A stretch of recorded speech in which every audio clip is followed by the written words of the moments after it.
అంటే ఒక మార్చి నెల 8వ తారీఖు నాడు ఇదే ప్రదేశంలో ఒక సంకల్పం అనుకున్నాం. ఆ అనుకున్న తర్వాత పెద్దలు వేణుగోపాలరాజు గారితో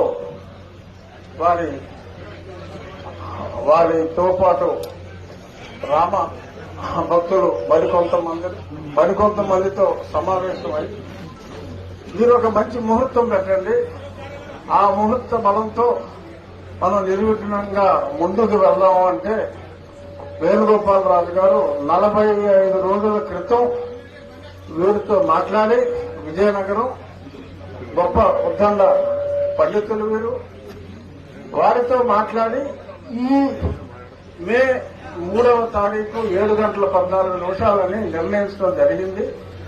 ఒకవేళ అది కాకపోతే అని వేరే ముహూర్తం అంటే అక్కర్లేదు, అదే ముహూర్తానికి చేద్దాం. ఆ తర్వాత ఎంతమంది మారించే సమాహంలో ఎన్నిసార్లు జడలు విప్పి కోర్టుకెళ్లినప్పటికీ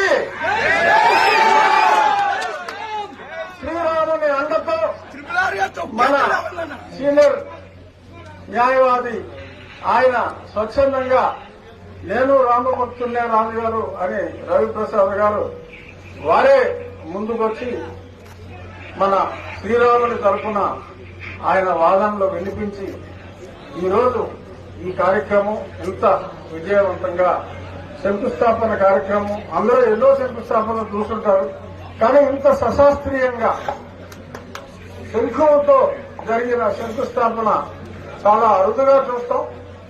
ఇంకా గెలవలు పెట్టి మళ్లీ ఏదో తెల్ల కేసులు వేసుకుంటారంటున్నారు, ఏమీ పర్వాలేదు. మనకి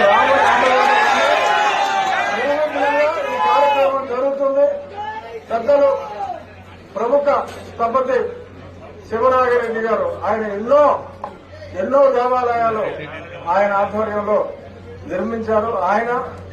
ఆయన ముఖ్య అనుచరుడు శిష్యుడైన సుధాకర్ సింగ్ మన ప్రాంతం మనిషి, మన నర్సాపురం పార్లమెంటు నివాసి వారి చేతుల మీదుగా పూర్తి కృష్ణశిలతో కనీసం 8 శతాబ్దాలు నిలబడి ఉండేలా ఈ దేవాలయానికి రూపకల్పన అవినీతిగా జరుగుతుంది. ఈ కార్యక్రమానికి మరి విచ్చేసి ఆశీర్వదించిన మా చెన్నాన్న గారు బాపిరాజు గారికి, అలాగే ఎప్పుడు నన్ను వెన్నంటి ప్రోత్సహించే నేను వయసులో పెద్ద ఆయన అయినప్పటికీ కూడా అన్నలా భావించే మా కామినేని శ్రీనివాస్ గారికి, ఇంకా ఇక్కడికి విచ్చేసిన అందరికీ ఆటవీల్లో ఎందరో ఉన్నారు. ప్రసాద్ గారు, ఉమా, చెప్పాలంటే పేర్లు గణపతి, సాయి, అలా ఎందరో ఉన్నారు. ఒకళ్ళు ఇద్దరు అని కాదు, అందరికీ కూడా. అలాగే ముఖ్యంగా జిల్లా యంత్రాంగానికి, కలెక్టర్ గారికి, జాయింట్ కలెక్టర్ గారికి, ఆర్డీఓ గారికి, అలాగే పోలీస్ శాఖ అందరికీ, లోకల్ మున్సిపల్ కమిషనర్, ఎంఆర్ఓ, వీళ్ళందరి మీద కూడా వారి డ్యూటీ వారు చేసినందుకు కేసేస్తానని కూడా చెప్పారు.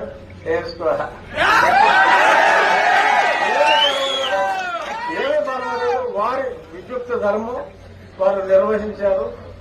మరి వారి ధర్మం, వారి డ్యూటీ వారు చేసినందుకు కూడా మరి కొందరికి మరి అసహనంగా ఉంటే అందరికీ కూడా సహనానికి కూడా ఒక హద్దు ఉంటుంది. కానీ మా సహనపు హద్దుల్ని, మా హిందువుల సహనపు హద్దుల్ని దాటనివ్వద్దు. మా పరిధిలోనే మేము ఉంటాం, బలవంతంగా మా పరిధి దాటే ప్రయత్నం చేయొద్దు అని చెప్పి ఆ కొందరికి కూడా పత్రికాముఖంగా సవినయంగా తెలియజేస్తూ, మనం చూస్తూ ఉండగా సహాయం చేసిన వాళ్ళు ఎందరో ఉన్నారు, కానీ తెర వెనుక సహాయం చేసిన వాళ్ళు ఇంకెందరో ఉంటారు. వారు లేకపోతే ఇంత అద్భుతంగా ఈ ఫంక్షన్ ఈరోజు జరగదు. వారి పేర్లు నేను ఇప్పుడు చెప్పడం భావ్యం కాదు కనుక తెర వెనుక అదృశ్య శక్తిలా ఉండి ఈ కార్యక్రమం ఇంత అద్భుతంగా జరగడానికి సహకరించిన ఆ అదృశ్య దేవుళ్ళ లాంటి మనుషులకు కూడా ఈ సందర్భంగా నా హృదయపూర్వక ధన్యవాదాలు తెలియజేస్తూ